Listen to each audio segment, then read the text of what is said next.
Okay, so I'm doing my second video. This is supposed to be a live stream, but I'm doing it from my phone. I just wanted to just kind of share my ideas. Um, some things I've been thinking about lately, a lot about AI, a lot about democracy and some of the things that are going on right now in politics where I'm really, I really try to avoid political arguments, but sometimes they find me. And I also feel like maybe that's part of the problem is that I've been too willing to just, um, avoid those arguments at least. And some people watching this that know me might laugh at that idea, but I really don't go looking for a political soapbox most of the time. But I do get hooked on arguments online. But bottom line, with what is the issue that I find to be most troubling? It's hard to put into words. It's sort of like if you don't have issues with Trump, then it may not be something that you really um, fully can get on board with. But basically, there's a certain um, stability to the United States. There's certain principles that the United States has traditionally stood for, as far as um, human rights, democracy, um, leadership in the world. Um, sort of being a beacon of freedom and liberty to the rest of the world, and part of that is how we traditionally have welcomed immigrants, and all of those things seem to be, and the rule of law, like having the stability of our economy and a justice system that protects the rule of law. All of those things seem like they're under assault in various forms. And, I suppose that's what America voted for, but I really think that a lot of our um, decisions that are supposed to be made in a democracy are being skewed by partisan media, by social media algorithms that really um, help people be misinformed. I mean, I've got people that I respect that really just are intelligent people, including attorneys that I know and work with, that don't really understand, um, how to discern what's true versus what's disinformation, and don't really seem to be all that curious. So it's sort of, and I find this to be, you know, very true amongst people that might describe themselves as MAGAs. They don't seem to be really persuaded by evidence as much as emotion, and it's this is the F your feelings crowd. So it's a little bit ironic. But anyway, in any event, that's the concern that I have is just sort of the stability of our democracy, um, the sort of corruption of our system of government that has brought a lot of stability, and also the corruption of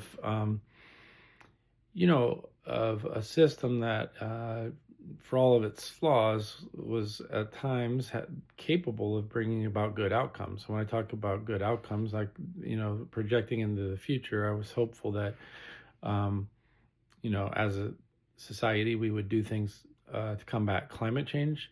In the past, we've been able to um, be the country that had freed Europe from fascism, which is, my short definition of fascism is uh, leaders that exploit racial and ethnic divisions to accumulate power for themselves. And clearly, we have, somebody in the person of Donald Trump who has, made his political fortune, so to speak, demonizing immigrants. And we can have a legitimate conversation about border security and all of that, but what is, just has always traditionally been something that we would consider to be fundamentally un-American. At least when I say always, I guess I suppose since um, the 1960s, when we confronted Jim Crow, that demonizing people based on race was supposed to be something that was in our rearview mirror as a country, and it's not anymore. Um, so all those things are concerning, but then what the other thing that I'm most interested in these days is AI, because I really believe that AI has the opportunity um, to affect profound change. It's not even an opportunity. The reality is AI is going to fundamentally change almost everything about our world, and that can be for the good or for bad. And Elon Musk is somebody I've been grown to be very disappointed in. I was very much an admirer of his. Um, what he was doing with Tesla, I thought was impactful in a positive way on the progress of climate change. I'm also kind of a space nerd, so I was really following closely SpaceX and a lot of their real triumphs in the uh, in the modern space race. And so it's been very disappointing to me to see Elon Musk become sort of this race baiting, disinformation, Putin loving, Trump apologist, you know, um, really just the very divisive figure that is just another foreign billionaire demonizing immigrants, ironically, as a way to divide and conquer and maintain his very low tax rates that he has gotten from um, income that is primarily, a lot of it, based on government contracts. So there's just a certain amount of irony in him being the person that's complaining about government waste and inefficiency that benefits the left when he's been the beneficiary of tremendous government subsidies for his for his car company, and then government contracts on the SpaceX side and the Starlink side. So there's just an incredible amount of irony that this person that's kind of positioned himself and presented himself, in my view, you know, um, falsely at this point as this, real forward-thinking, progressive problem solvers turned out to be just another um, race baiting billionaire who wants to keep his taxes low by dividing us as a country. That's Elon Musk. Where all of these things kind of come together, in my view, is the AI is getting to a place where we're in a one or somewhere anywhere from a 1 to 5 year timeline where artificial intelligence is going to be surpassing, matching and then surpassing human intelligence, not just in our lifetime, but within a very short frame of time, like within the next several years. At which point, that a lot of very radical change can be expected to take place. And so, what that looks like is a lot of service sector jobs will start to be displaced. A lot of manufacturing jobs will continue to be displaced, and maybe even jobs that we don't think of as manufacturing traditionally, but are, blue collar jobs are going to be replaced. But also, a lot of people that work in call centers that went to college to be able to work with um, their their education instead of their hands. Those are people that are going to find themselves being replaced by AI, and then that raises all kinds of problems and questions about what does that mean for an economy that up until now has been basically completely predicated on labor, human labor, as being the engine of the economy, consumer spending, and that's really how the American middle class has sustained itself for a real long time. And so we're going to have this problem that emerges from AI that we can anticipate job displacement and spikes in unemployment. And so we really need to be having a conversation about all of these topics. How does what's going on with our country in terms of this sort of fascist, anti-democratic movement that's taken place, anti-law and order movement that's taken place in the United States. How does that overlap with some of the trends in AI? And the reason why I mention Elon Musk is that he has such a unusual, unelected influence over the operations of the United States government. He also has contracts with the United States government through SpaceX, through Starlink. He also has a footprint in the AI space where he's very much a competitor.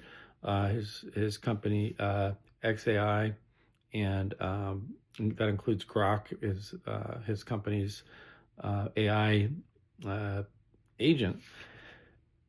It's kind of X's answer, Elon Musk's answer to ChatGPT, is very much a competitor to OpenAI and to Google and to some of the real frontier companies in the AI space. And so where that becomes concerning is that really whoever gets the lead as we go from what we would call artificial general intelligence, which is, those are AI agents that are at the level of human intelligence and able to replace human labor, intellectual, and in some cases physical labor.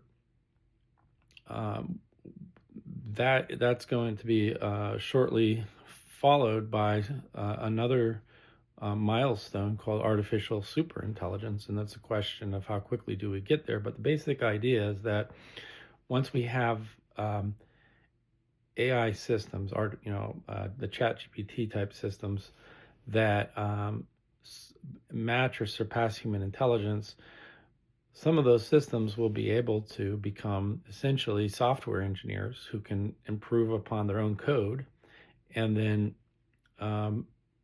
develop new artificial intelligence software engineers who are better software engineers, and then their successor software engineers become even better software engineers. And this, we're going to have what's been referred to as the intelligence explosion, where we'll have very shortly after we have fully capable human level AI systems that are able to become software engineers, they'll very quickly begin to engage in this self-improvement process called recursive self-improvement, where the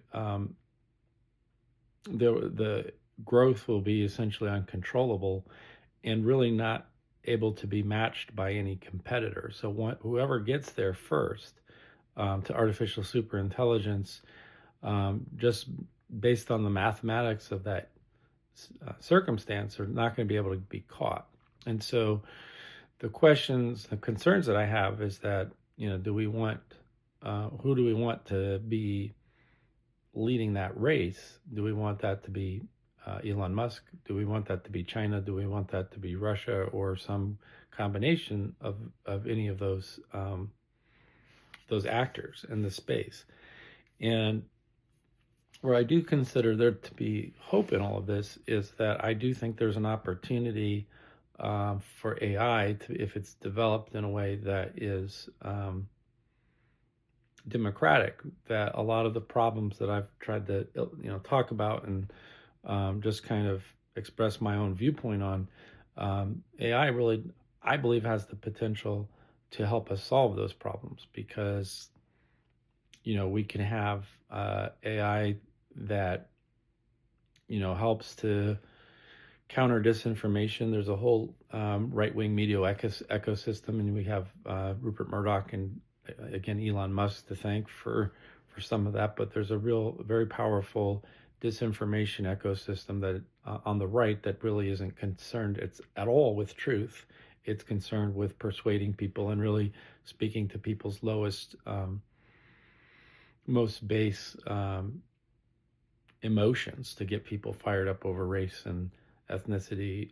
Again, that's basically to make sure that the Elon Musk's and Donald Trump's and the Rupert Murdoch's of the world get to keep their tax cuts by exploiting um, divisions in our country along ethnic and racial lines. And it's, for people, if you're a MAGA person who wonders why do people that are college educated, uh, people with values of diversity, why do they despise Trump so much? Because it's the oldest trick in the book. It's what Hitler did. It's what um, Mussolini did. It's not, and it's what